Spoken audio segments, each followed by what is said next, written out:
Hey everyone, happy St. Patrick's Day and happy Motivation Monday. I'm not sure if Motivation Monday is officially a thing, but today I'm making it one with this special bonus episode. My guest is Devan Gonzalez, the creator of Strive 11 Fitness and the Mindset Cafe podcast. Devan's journey is one of perseverance, passion, and purpose. And if you're anything like me, you'll walk away feeling truly inspired. So buckle up and get ready for an incredible ride with entrepreneur Devan Gonzalez. Welcome to Journey with Jake. This is a podcast about adventure and how through our adventures we can overcome the challenges of life that come our way. While I expect you will learn some things about different adventures, this show will entertain you. Each episode will feature a different guest or guests as they share experiences and stories from the different adventures they have been on. Not only will you be entertained, but you will also hear the failures and trials each guest faces and what they have done or are doing to overcome the hardships that come their way. My goal is to take each of us on a journey through the experiences of my guests with the hope that you'll be entertained and inspired to overcome your day-to-day challenges. After all, it's not all about the destination as it is about the journey.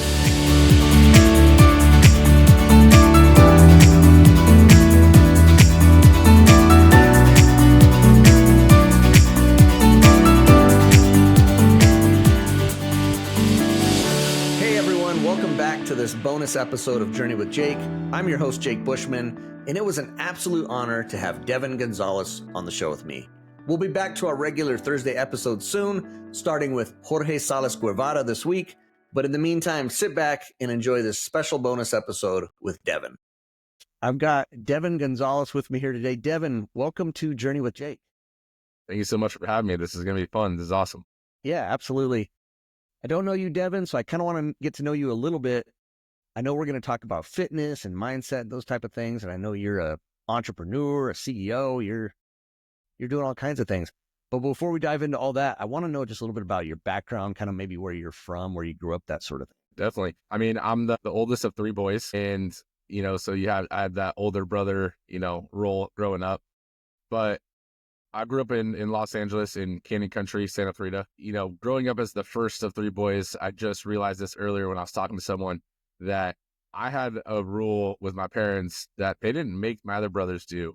And that was essentially with sports, like I had to try a sport at least one time. And if I didn't like it, then I'd have to do it, after that. But it wasn't like you go try it and play one time. Like it was a season I had to try. So I've done everything from like tennis to, fencing to martial arts to, the whole nine. And I remember even with like fencing, I won a little trophy in the competition. And I was like, I hate this. She was like, but you got first place. I was like, I hate it. I tried it. I don't want to do it again. Don't make me do this. Right. But I mean, that was one of those things where they made me try everything. And that led into me getting into martial arts. And, even though I didn't like it in the beginning, I got coached and, ended up loving it. Became a martial arts instructor at the age of 13. And that was really the initial ball rolling for me of finding my passion or my calling card, unbeknownst to me at the time. But, that led me into getting into personal training, switching my college major from business management to kinesiology, going into opening up my own personal training company where, I was a solopreneur, but still, it is a company, and helping launch a prep school for middle-aged basketball athletes. And then eventually opening up my own personal, boot camp style. It's called Strive 11 Fitness. And we just launched the franchise model of that last year. And in the midst of all that, I just launched my book, Money, Muscle, Mindset as well, which was an Amazon bestseller. Woo! Well, that's a lot of stuff you got going on. Let's go back to the childhood for a minute. The oldest of three boys. And like you said, you had to stick with something. You couldn't just quit. I'm guessing that wasn't that way for your brothers, right? Your younger brothers didn't have that same rule that they had to follow. No, the middle brother, it was similar, but he didn't have to try all the sports, as long as they were just happy if he did one. I mean, he was, as a kid, he was the kid that would find every angle to get out of stuff, where I was just okay, that's fine. Okay, that's fine. And then my youngest brother was definitely the baby of the family. Since I was already doing martial arts and stuff, they didn't make him do too many sports, and he gravitated towards the martial arts already. And they're like, look, you found what you like. That's fine. Well, you're we're cool with it. All right. So you did fencing, you did all kinds of different things. Not your common, average, everyday sports for kids. Martial arts, somewhat, but not totally. How old were you when you started martial arts? At first I was probably around 5, and then I had stopped. I mean, I did different, styles, and then I started again when I was right around 8 or 9, and that was because, they were getting my middle brother to do it, and they convinced me that I needed to be the role model and, show him that, he needs to go whether he wants to or not. And so I, put my big brother pants on, and I was like, okay, like, we're going today, like, we got to do it, and in that, is when I really started to really like it. But I mean, the two main sports I think I liked was martial arts and competing in martial arts, and then rugby was probably my two favorite. Both tough sports. Got to be tough to be in both of those things. I know you said at first you didn't really care for martial arts. What was it what made you start to enjoy it? It's not that I didn't care for martial arts. I liked the actual martial arts part of it. I mean, as a kid, you either do or you don't. I didn't really like the fighting aspect of it. Like, I didn't like getting punched in the face.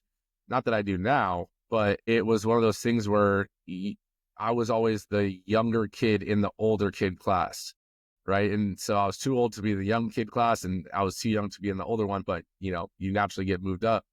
And so you just get punked on and, beat up a little bit in that older group class. So I think for me, it was my dad saw, what was happening, and, taking advice from your parents, you always, view it a little bit differently than an outside source.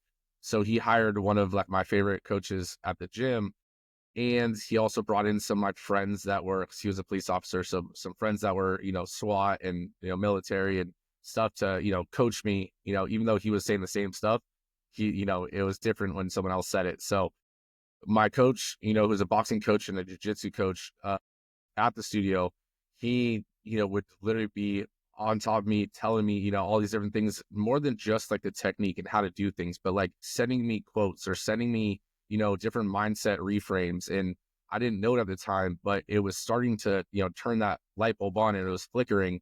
And then all of a sudden I went for a belt ceremony, like a testing. And I remember he whispered, in my ear, one of the quotes that he said, it was the Teddy Roosevelt, one about, how no one on the outside can really judge the person that's in the ring. And all of a sudden he was like, what are you going to be? And all of a sudden I was like, all right, let's do it. He's like, you've already been knocked out. You've already been, hurt. He's like, what? Either you're going to fight and you get hurt, or you don't fight and you still get hurt. He's like, you might as well just fight. And I was like, yeah, that makes sense actually. And then all of a sudden fought, and it was like I was probably 8. I think I was 13 at the time. So the other kid was probably 15. And it looked like two UFC fighters that just finished their fight afterwards, like blood gushing and everything. And it was just like, all of a sudden I was like, oh man, there's my self-confidence. Wow. Okay. I love the fact that some of this mindset stuff came into play at such a young age, and maybe you didn't know kind of what was going on when it was happening.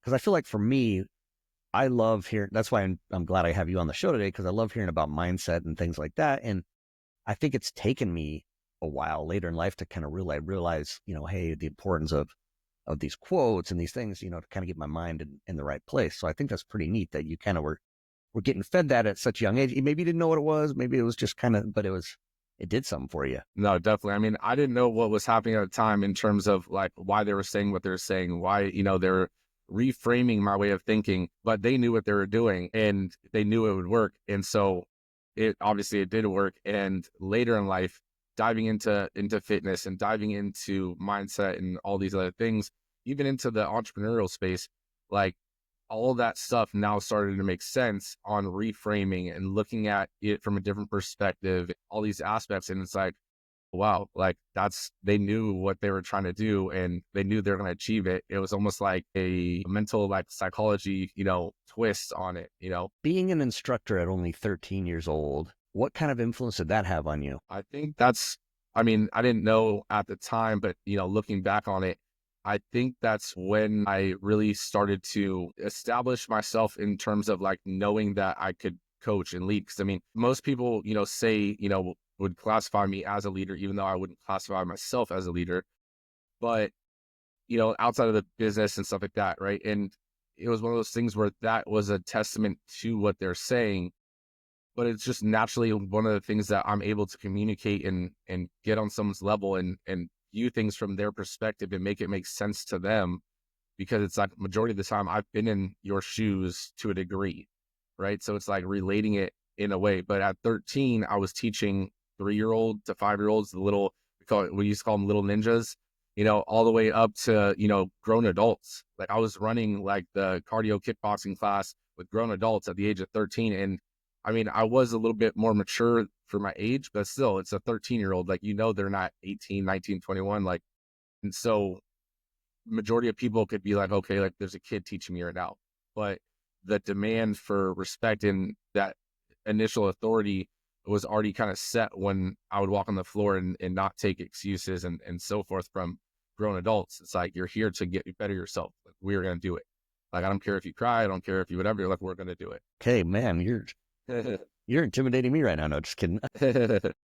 That's amazing for someone who's only 13 to be able to have that, especially with adults. Like, when you have kids that are younger or whatever, you kind of can see, okay, yeah, I'm, the older kid, I'm the teenager here. They're just the, 5 or 6-year-old.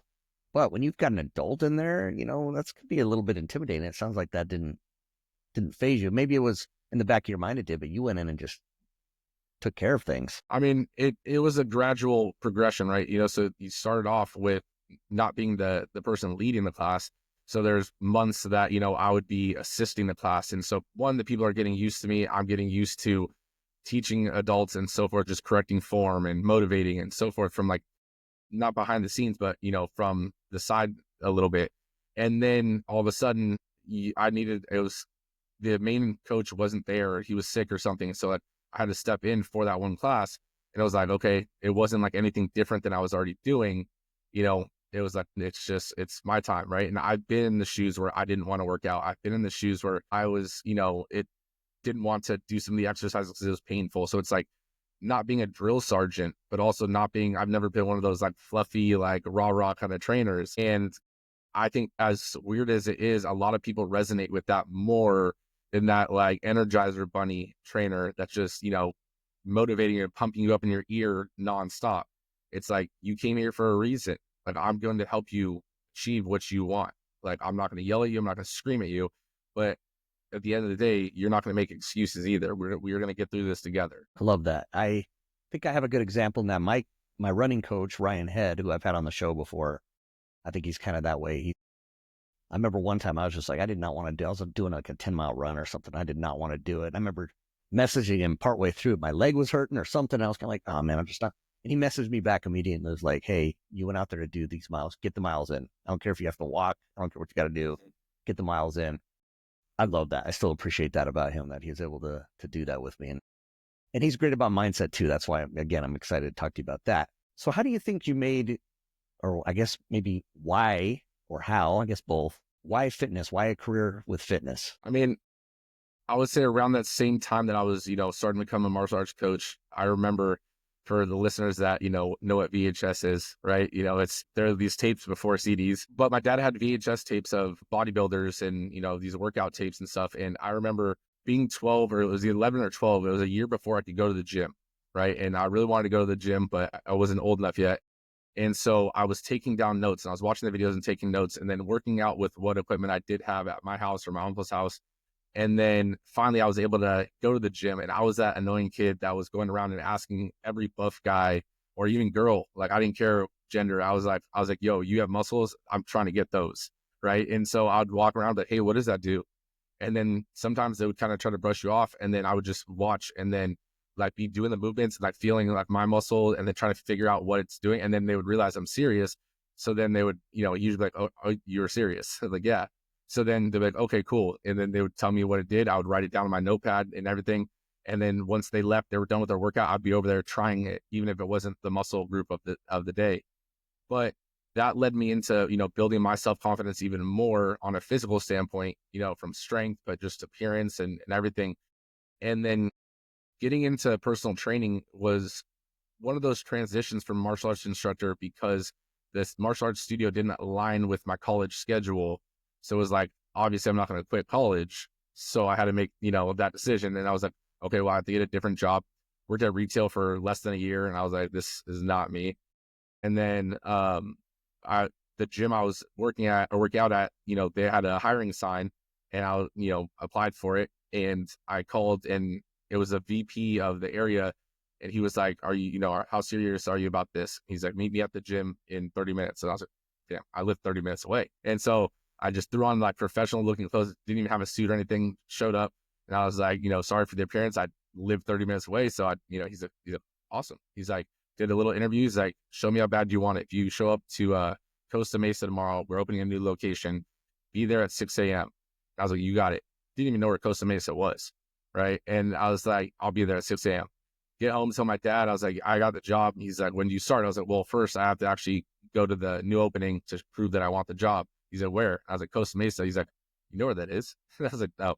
He's like, "Pretty much near San Diego." And I was like, I have to be there at 6 a.m. And he's like, "Well, you better be leaving early." And so I showed up 6 a.m. The VP was super impressed. He was like, "You can work out today, do your thing, but yeah, you start tomorrow at 8 a.m. at the gym. I'll see you there." I was like, "All right, cool." And doing that and seeing people and teaching people just about general fitness that I knew, I wasn't certified or anything like that. And so just seeing their initial like self-belief and self-confidence and then pride of the results that they get, it was one of those like almost natural highs is the best way I can put it. Seeing like you can't get it from anything else. And so going to college, I chose business management because that's like pretty much like an undecided major. And then realized that there was a study called kinesiology, which was the study of human movement. And I was like, this is super interesting. I can learn this. I don't have to sit through accounting anymore. I was like, switch, and then that led me to, even though I was doing kinesiology, I still saw personal training as like a college job. And I was like, you know what, like this fits around my schedule. It's perfect. But, I need a career, so my parents say I needed a career. So I was trying to become a firefighter through that whole time. And then it was like the actual time to, got EMT certified and everything. And it was like, do I really want to become an EMT to build my resume? Or you already built up a business, and not officially yet, but you could be something serious with this. And I was like, so I thought about it for a couple of days, and I was like, yeah, I can't do a firefighter. Like, it's just not me. Like, and dove full in on, went private and did my own thing for personal training, grew up the clientele. And, that's when I really got my, you know, dive into the cold water and learning entrepreneurship. Okay, that's amazing because I find that people like you who, find what you want. At first you're like, okay, maybe I'll do, be a firefighter, and it just wasn't who you were. And then you dove into being an entrepreneur and kind of building up your own clientele. There's a lot of business acumen that has to go into this, and that's something I struggle with. I mean, you got to be a salesman somewhat to get people to want to work with you. Tell me a little bit about that. How did you get these clientels? Was it just from the people that you met working at the gym and just kind of spread the word that way? How did you do it? I mean, so at first I worked for LA Fitness when I first started personal training, right, during college. And, then left LA Fitness, worked for a private gym and still worked for them, helped them build a personal training department and, ended up becoming the personal training manager. And that whole time while I was still working for them, I'm big on understanding things and really diving in. So like YouTube University is huge for me and Google, and that I'll buy, textbooks like and not be in school. That's just who I am. I don't like reading fiction. I'd rather learn about people that are successful and figure out how they did it. And so I was watching a lot of sales. Like I never got traditional sales training. And so I would watch people that I aspired to be, watch their sales videos, buy books, and everything like that, and just take notes, try stuff. It didn't work. Try something else. Didn't work. Try it again. And all of a sudden you start to find your way with things. But then when I did take that full leap and it was all due to a disagreement between me and the owner of the gym that he wanted to move me to a different location, which I needed to be primarily a Spanish speaker. And my Spanish is okay, but not to the degree of, being able to sell and personal train. So I was like, you know what? I quit. I'm not doing this. And he said, wait.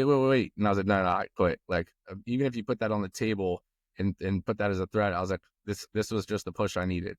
And so I remember quitting and calling my girlfriend, who's now my wife at the time. And I was like, I quit. She said, quit what? And I was like, I quit my job. And she's like, so what are you going to do? And I was like, well, I'm going to personal train. Like, I'm going to start my own personal training business. Like, and she said, how are you going to, and she's like, you know what? I'm not going to ask. Like, okay. And I was like, I will stand in front of the grocery store and sell personal training before I go to work for someone else again. And then she already knew, she's seen my work ethic. And it was one of those things where it wasn't a matter of if I was going to build a business or, be successful. It's just, when. So that's my whole thing is like, if I want something, it's not a matter of if, it's just a matter of when it'll be achieved. Wow. I'm just amazed by this because that's something I struggle with that, as someone who's trying to do my own podcast, and I've been doing it for 3 years now, but I struggle with that whole motivation to like get it done, and I guess I have a little bit of fear. There's all kinds of things. And I know something it says on your profile, and it's kind of has to do with this, but it says breaking limits, building legacies, inspiring greatness. So I feel like breaking limits is a big part of what you did, where you're just like, I'm not going to work for anybody else again. I'm just going to do this. And you broke that limit. Talk to me a little bit about breaking limits, because I feel like that's what you did. Maybe I'm not reading that right, but that's what I feel like you did. I mean, the limits that you have are all self-put. So it's the only one that holds you back. My biggest thing is everything begins and ends with your mind. And so even like my book, the first chapter and the last chapter are about mindset. And it's to symbolize, if you can believe in something, if you know you can do it and you have that self-confidence in yourself, anything is, possible. But the moment that you stop believing in yourself, it becomes impossible. Right. And so with that drive or that, that self-belief, that self-confidence, it's built through repetition. You telling yourself you're going to go to the gym today and you don't feel like it later in the day, but you still go either way. And that, so you start to believe that anything you tell yourself, anything that you say you're going to do, you do, because every time you've done it in the past, it happens. Right. And let's say for business and, for any of those things, those limiting beliefs, majority of the time, it all starts from external sources. Your parents telling you that you need to get a job, someone saying that you shouldn't start a podcast, or your podcast isn't going to be a huge thing. And it's like, you could take that in and take it at face value and believe that, or you could be like, okay, just watch, right? For my thing is like, I like taking the path least traveled, being a trainer. How many trainers say they're going to open a gym? Almost every single one of them at one point. And then it's like actually opening a gym, right? And now from the ones that actually open a gym, it's like how many of them have actually taken it and franchised it into a successful franchise, right? So it's like taking that next level and taking the hard path, because it does, have an impact on more lives. And that's my biggest core value, but also not just taking the easy route out for me and just settling when I know I could achieve more. I think that's what I'm impressed with you, Devan, is because, yeah, you said, all right, I'm going to do my own training thing and get that going on the side. You did that. You built that up to then get your own gym, then doing franchising that. That's amazing. The steps that you've taken and where you've gone. So tell me a little bit about that whole getting your own gym and then franchising thing, and it's Strive 11, right? Is that the name of it? Yeah. Tell me a little bit about Strive 11. Tell me a little bit about Strive 11. So Strive 11 was, before Strive 11 and before my current business partner, there was a plethora of different, failed investors, failed business partners that, we were trying to create different models. And then it came down to, I'm just gonna do this myself. Like, I'm over it. Like, I was either going to buy into a franchise or, do something. I didn't have the idea or concept of Strive 11 yet. And I was like, I'll figure this out by myself. That was the frustration of like 5 years of not working out time and time again, and getting back up, dusting myself off, and then going to the next one. And so I ended up training who's now my business partner. I helped him out for a bodybuilding competition. And it was one of those things where it was just helping him out. I didn't, he didn't pay me as a client or anything like that. It was just, I knew him in the gym and just wanted to help him out. And I told him, I was like, you know what? I'll help you out free of charge, as long as, everyone else, I've watched you ask other people and get turned down that are actually in the bodybuilding scene. And I was like, well, I'll work with you, but the moment you start seeing results, they're going to come and ask you to basically coach you. I was like, the moment that you allow that, I was like, I'm out. I was like, I'm not being one of 10 cooks in the kitchen just because they want the recognition of you stepping on stage. I was like, I can care less. I was like, but at the same time, I'm not going to do this for free and help you out, and then you flip it on me. And so he was like, okay, I'm with it. He's like, that makes 100% sense. So that was really a test of his loyalty and his word, as well as it was a demonstration of his work ethic, because I wasn't training him like a normal client. I would text him what to do for the day. And he had a normal job he worked at a hospital, and he would show up at 8 p.m. at night, and I would be there training clients, and I would see him looking at his phone, seeing what he has to do, and then getting it done. He would look exhausted before the workout even started, yet he still just, did what he needed to do. And I was like, oh, that's awesome. He did his show and everything, and a little while later, I found out that he was starting to do personal training and working for a boot camp who's now one of our competitors. And I was like, I reached out and I was like, look, you're trying to do what I already did. I'm trying to take the next level, and I would rather do this with someone that I, am aligned with, and, you and I get along well, like you're super, good dude, like, pitch them the vision. And Strive 11 was really born off the idea of when I was training my clients, I would have them go to these boot camps in between our sessions, because clients don't typically pay for, everyday training, but they need that coaching, and the majority of them won't follow an email or a text like, he did. So it was like, okay, go to a group class, go to a boot camp, do something in between. And they would do it. And over the years, I always heard the same complaints. The class times didn't work out.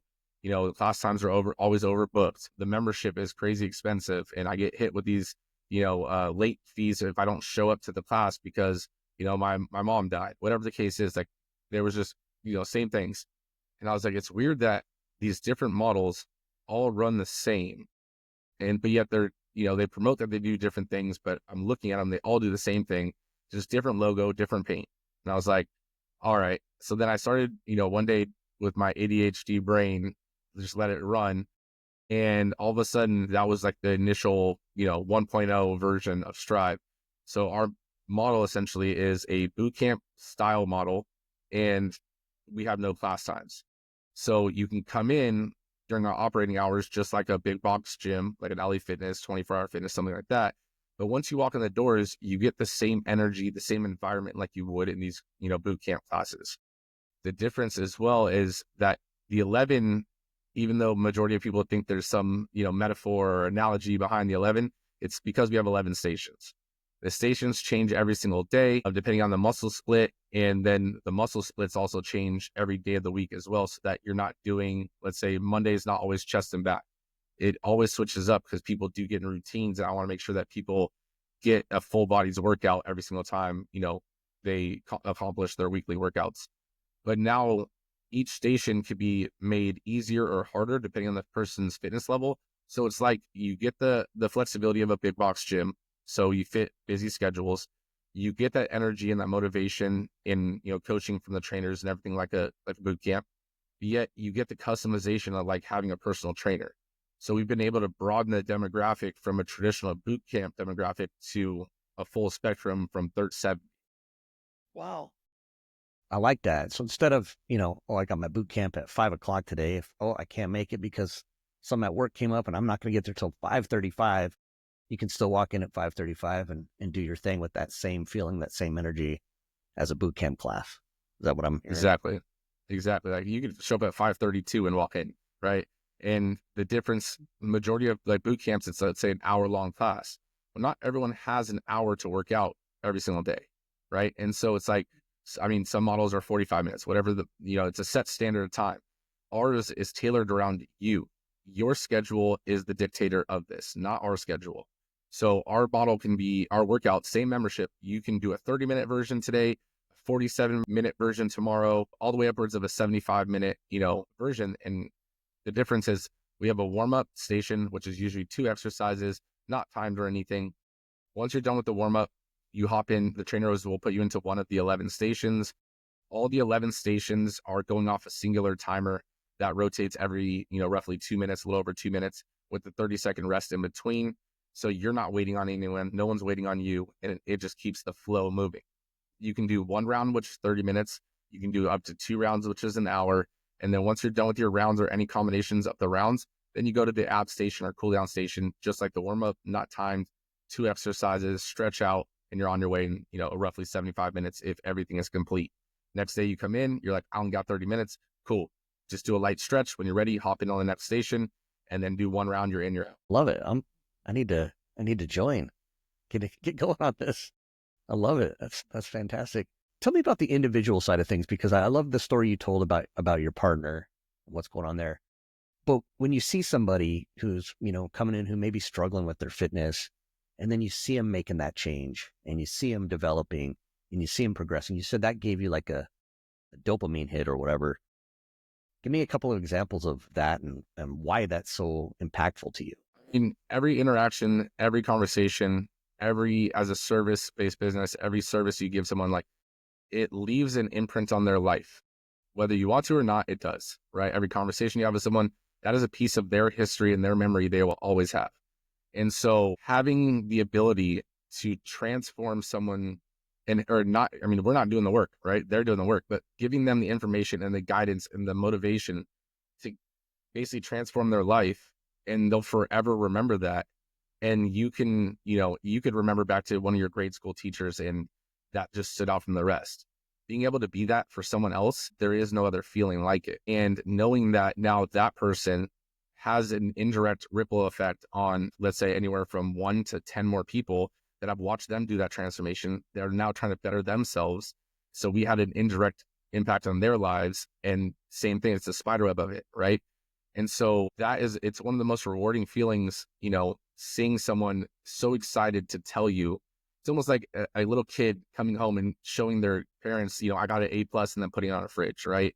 And so seeing a client come in and show us their before and after and be like, hey, can I show you something real quick? And show us the picture, like, dude, like, that's so awesome, right? And like seeing them light up, it's like, there's no better feeling than that. And so that's one of those things where I knew that personal training, I could only do that with my schedule. I was already overbooked. And it was like the only way to really spread that, it was like to create a model or create a gym where I can continue doing it at scale.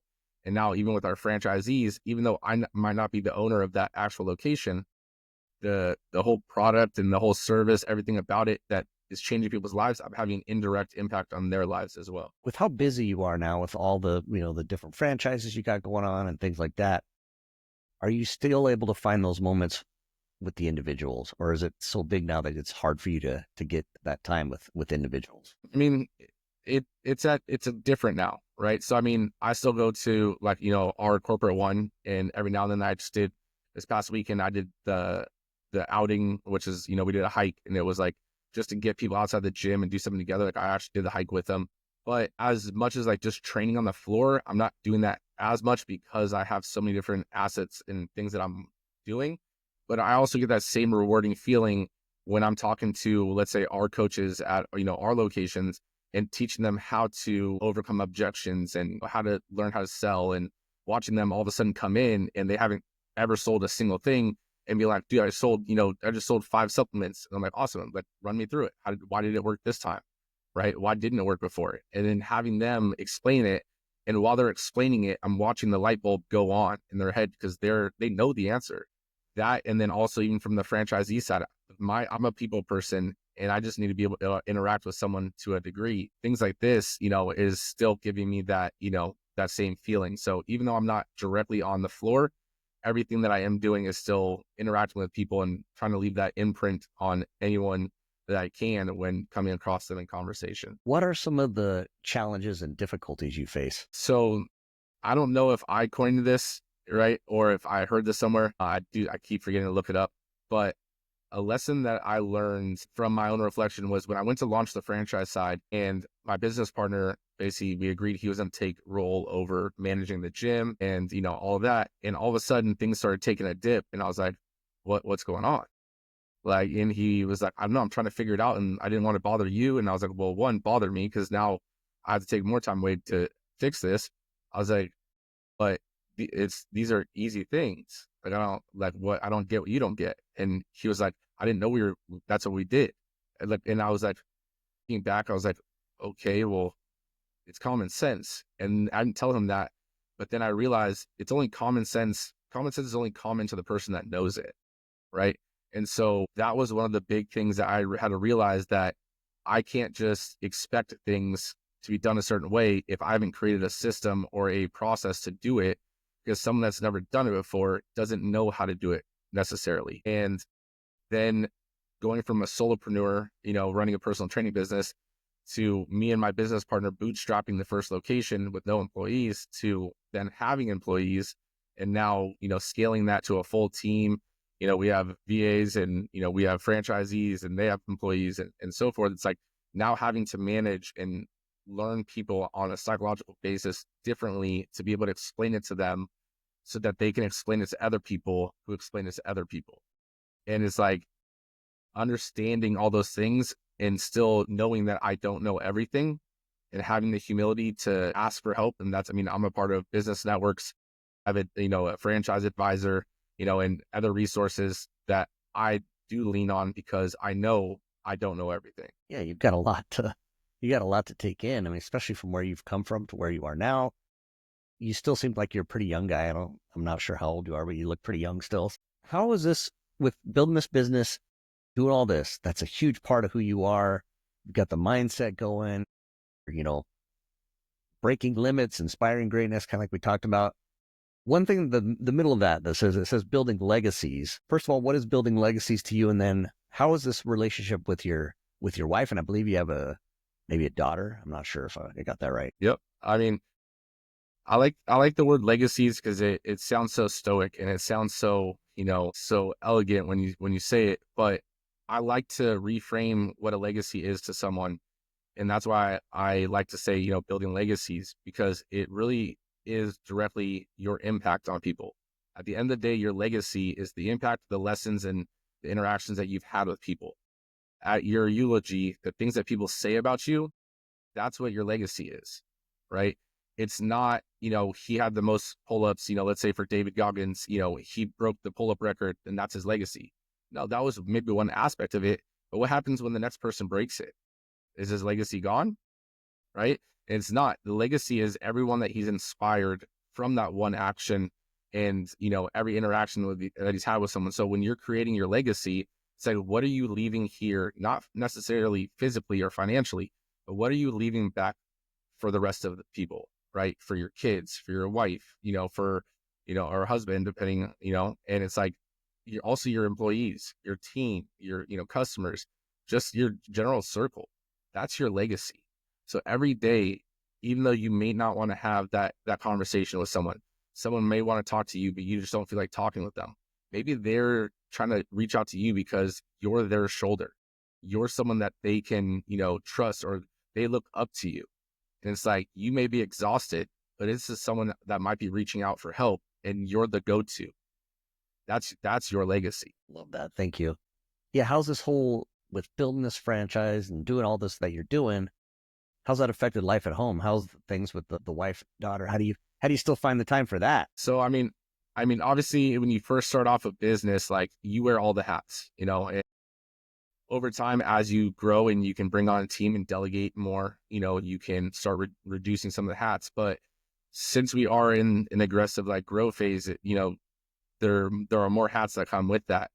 But I've learned over time that, you need to be present where you are when you are, meaning that when I'm at home with my daughter and with my wife, like I'm at home with them.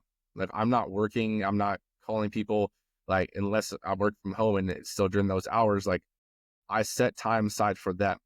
Right. And one of the big things that I learned recently, or kind of came to a realization recently, was that you as an entrepreneur, you build things for your family, right? You're building a life and you do these things for your life, for them.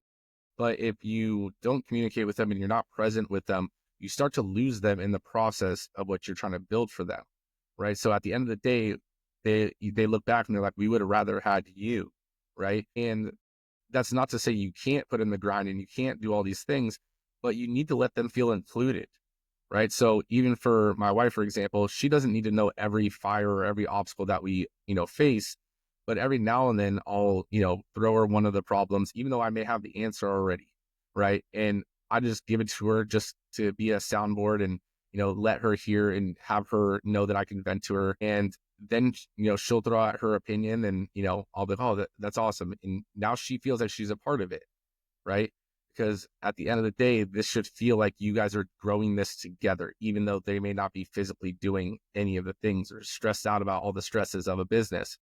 And as far as my daughter, she's only 3, so it's not like, she understands a ton, but she does understand like, I have to go to work right now, but then I'm gonna come back so we can play, right? And later note that, I've talked to a bunch of people about this as well, and kind of establishing that where it's like, hey, dad is going to be super busy for the next, couple weeks, but then everything, like the goal is this, right? And that's why I'm going to be really busy in letting them in on what the game plan is. Otherwise, there's two lives to you. There's the entrepreneur, and then there's the family person. And it's like, they need to be blended, or else the family is never going to feel like they're a part of the business, and that's a part of that side of your life. Appreciate you sharing that, because I think that's something I've kind of struggled with through the course of my career and now doing this podcast, is that relationship and keeping them blended somewhat. I think you do need to do that. I agree with that. Otherwise, yeah, it's almost like two different things. You're on two different roads and they're not crossing at all. They're not, they're just kind of running separate ways. So I appreciate you sharing that. I think that's really important. As we wrap up here, I know you've got a book as well. You mentioned the book. Tell us a little bit about the book, and then where can people find you if they want to look you up and see what you got going on with Strive 11 and all those good things. Definitely. So the book is called Money Muscle Mindset, right? And like I mentioned earlier, the first and the last chapter are about mindset, but everything in the middle, and there's 11 chapters, the link between Strive 11, but the middle chapters are all about, the gym, in terms of where do you find a location? How do you find a location? What can you negotiate? How do you find your client avatar? What is an avatar? Like, everything that I wish I would have been able to find and get in one place to open a gym is there, right? And I do use stories of Strive 11 and stuff like that to make it more understandable and relatable. But this book is a straight, how to build a gym and make it a reality. What do you need to look up? How do you do these things? At the end of each chapter, there is a QR code. Now, majority of people would make that like lead magnets where people scan it and you have to input your information. I wanted everything to be a straight give. So when you scan that QR code, it'll take you to a landing page for that one chapter where you'll get a video of me explaining it more in depth, almost like a video podcast. And then there's downloadable templates to align with, and scripts to align with what was in the chapter. Very cool. That's awesome. And then where you can connect with me, I mean, all my social medias are pretty much the same, Devan Gonzalez. But if you can go to my website, Devan, Devan, Gonzalez, Gonzalez.com, and all my social medias, the book, the Strive 11, everything is right there as like a hub of one place. I love it. This has been fantastic. I feel motivated now hearing from you. So that's what I was hoping to gain from that. And that's what I think I got. So I appreciate that. Devan, since this is an adventure podcast, how does adventure play into fitness and entrepreneurship for you? I mean, adventure, most people see adventure as a game, right? And, it gives you that natural rush and stuff. And for me, as much as I love fitness, like, I love the game of business and the risk that you have to take on yourself. It's always an adventure because you don't know what's around the corner, and, taking those things and scaling them. So in terms of general adventure, I mean, trying to scale it to be, one of the top dogs in the fitness industry is my adventure. Love it. Devan, thank you so much for coming on Journey with Jake. Thank you so much for having me. A huge thank you to Devan Gonzalez for joining me on the show and bringing some much needed motivation. I truly admire the mindset of entrepreneurs like Devan, and I'm grateful he was part of Journey with Jake today. If you'd like to learn more about Devan, be sure to check out his website, devangonzalez.com, and follow him on Instagram at devan.gonzalez. And Devan is spelled Devan, Gonzalez spelled Gonzalez. And of course, a big thank you to all of you for tuning into this bonus episode. I'll be back on Thursday with Jorge Salas Guevara talking about the incredible trips he plans. Who knows, maybe you'll want to be part of one, so be sure to tune in. Just remember, it's not always about the destination, as it is about the journey. Take care, everybody.